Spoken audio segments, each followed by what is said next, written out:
Man viens no cilvēkiem ieteica, ka viņš gribētu redzēt šo, teiksim tā, policijas, jeb inspektoru darbu, kā viņi uzvedas un tam līdzīgi, ka viņiem ir intereses. Tad es viņu arī uzfilmes, teiksim tā, man policija, Kristīna Guršanova, izteica draudus, nepārliecinādamies par faktiem. Un viņa saka ar vārdiem: es tevi iesēdināšu, nevienu kā tevi esmu iesēdinājusi. Es uzskatu, ka tie ir draudi. Viņi to nedrīkst pilnīgi nevienam izteikt īstenībā. Un tas ir ļoti neētiski no šo policijas puses. Tad otrs drauds manai ģimenei, manai bijušai sievai. Es viņai arī atņemšu bērnus. Šo es arī uzskatu, ka tas ir draudi un neētiski policistam.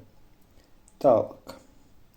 Ja policijā tiek pie nopratināšanas tiek pieminēta, kur atrodas garāža ar precīzu adresi, un tad pašā laikā, ja šī policijas inspektora Kristīna Guršanova nevēlas ievākt informāciju no šo garāžu atrašanās vietas iedzīvotājiem, norādot to, ka garāža atrodas nenoskaidrotā vietā, tad jautājums ir tāds, vai valstī trūkst finansējums, vai tas tiek apzināti darīts, un šī vieta netiek, teiksim, pārbaudīta. Tālāk.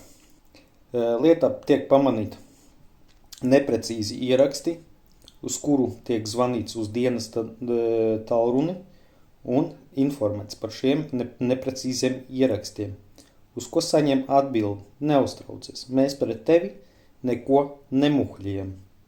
Nākošais. Atkal zvanu pēc kaut kāda laika, jo pamanu atkal neprecīzus ierakstus, par ko atkal Kristīnai Guršanovai telefoniski pasaku to, ka ir neprecizitātes, uz ko viņa atbild: tā tikai formulitāte. Un tur vēl šīs tas bija, tur bija tā, kad ir minēt divas apsūdzības. Viena ir tāda tā kā daļēji, teiksim tā, ko es atzīstu, daļēji es viņu atzīstu, bet tur ir ļoti daudz arī nepatiesi fakti pierakstīt klāt, līdz ar to es saku daļēji, un otra lieta ir tāda, ko es pilnībā neatzīstu un kura nav vispār notikusi. Uz ko man tiek ļauts izvēlēties tikai trīs frāzes: atzīst, neatzīst vai daļēji atzīst.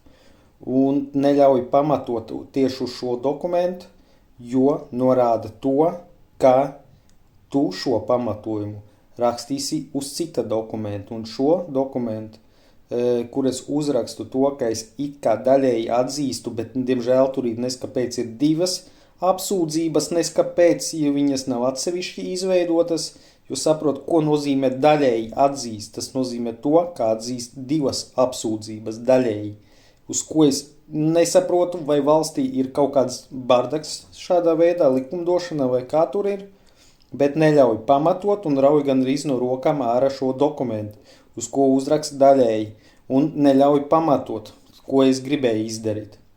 Tad nākošais, kas vēl tur bija, nozīmē šo poligrāfu ekspertīzi, uz ko man liek rakstīt iesniegumu, ka es it kā viņu pieprasu pats, bet tad pašā laikā neizskaidrot absolūti neko, kas būs, ja es atteiksies un tam līdzīgi. Uz ko viņa norāda, uz ko Kristīna Guršanova norāda: tev ir visas tiesības saistībā ar poligrāfu tādas pašas kā apsūdzētajiem. Lai gan, cik es saprotu, tad laikam tur arī bija savādāk. Tur citi likumi pavisam un citi izskaidrojumi laikam. Es nezinu, pat tas vēl ir apšaubāms, teiksim, apstrīdams. Tur es īsti, negribu tur sūdzēties pretim, jo es šo likumdošanu īsti nepārzinu.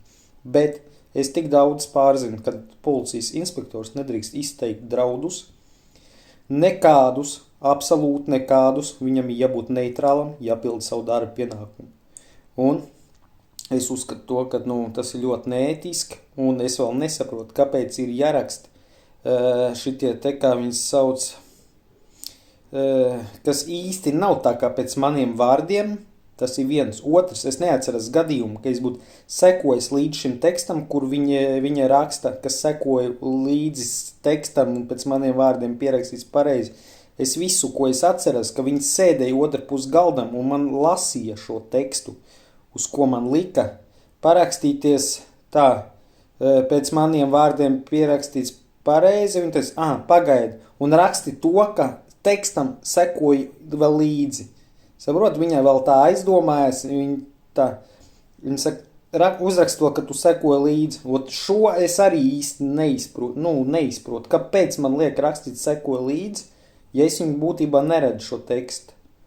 Un sākotnēji viņi man iedeva tā kā pašam lasīt rokraksts, vienkārši drausmīgs, izlasīt, var 5 vārdus uz 7, 8 atdūrās, teikumam vairs nav jēga saprotam, jo tie vārdi, pirms viens otrs ir nozīmīgi vārdi, lai to teikumu saprast līdz galam un tam līdzīgi. Tā kā, jā, bišķiņi esmu apspēlēts šī ziņā un atbildību neviens nenes. Un starp citu šie draudi, kad Kristīna Guršonova, inspektora Kristīna Guršonova, kuru izteica, pirmajā reizē bija klāt šie paši policijas, teiksim tā, darbinieki, kas bija kopā ar šīs Kristīnas Guršonovas. Un šie cilvēki arī dzirdēja to, ka viņi izsaka šādus draudus. Vēlāk es arī šiem policistiem pajautāju, kāpēc viņa tā uzvedās, uz ko es saņēmu no šiem policijas darbiniekiem. Diemžēl viņa tāda ir.